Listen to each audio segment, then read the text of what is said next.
Star Trek: The Next Generation introduced a new starship feature that the franchise has only used 3 times since its introduction. Set about 100 years after Star Trek, the original series, TNG used the state-of-the-art USS Enterprise D to show how Starfleet's technology had improved since the 23rd century. From more efficient communicators and transporters to improved medical treatments, the United Federation of Planets made a lot of technological progress between TOS and TNG. Not only was the Enterprise D much larger than the Enterprise of Captain James T. Kirk, William Shatner, it also boasted several features that Kirk's ship never used. One of the coolest new features of Captain Jean-Luc Picard's Patrick Stewart Enterprise D was the ship's ability to separate into 2 operational halves. If the Enterprise became engaged in a dangerous battle, the ship could separate its saucer and drive sections. The senior officers could then take control of the drive section to fend off the threat, while the civilians and families were ferried to safety on the saucer section. The Enterprise D's ability to separate was put on full display in TNG's premiere, Encounter at Farpoint, but the ship only used the maneuver a handful of times after that incident. Although the Enterprise D and many subsequent starships were built with the ability to separate, the saucer separation maneuver was reserved for emergencies.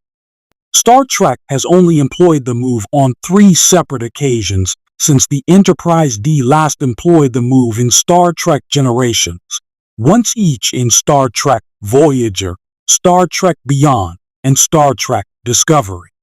In Voyager Season 4, Episode 14, Message in a Bottle, USS Voyager's holographic doctor, Robert Picardo, visits the USS Prometheus in the Alpha Quadrant.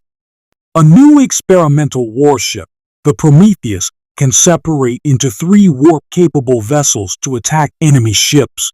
Captain James T. Kirk, Chris Pine, is forced to initiate a saucer separation of his Enterprise when Krall, Idris Elba, attacks the ship in Star Trek Beyond. Krall temporarily interrupts the separation sequence before LT Nyota Uhura, Zoe Saldana, manages to complete it. The maneuver comes too late, however, and the Enterprise's saucer section crash lands on the nearby planet Ultimate. Most recently, the USS Discovery demonstrated its ability to separate in the Star Trek Discovery series finale, Life Itself. In a battle with the Breen, Discovery uses a separation maneuver to jump the Breen dreadnought to a distant location using the Spore drive. Although the ability to separate was built into the Enterprise D from the beginning, the saucer separation sequence proved expensive to shoot, and producers felt it slowed down the story too much.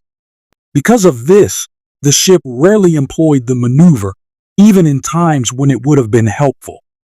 Still, considering how complex and dangerous the move could be, it makes sense that Starfleet vessels would only employ a saucer separation in particularly unique situations.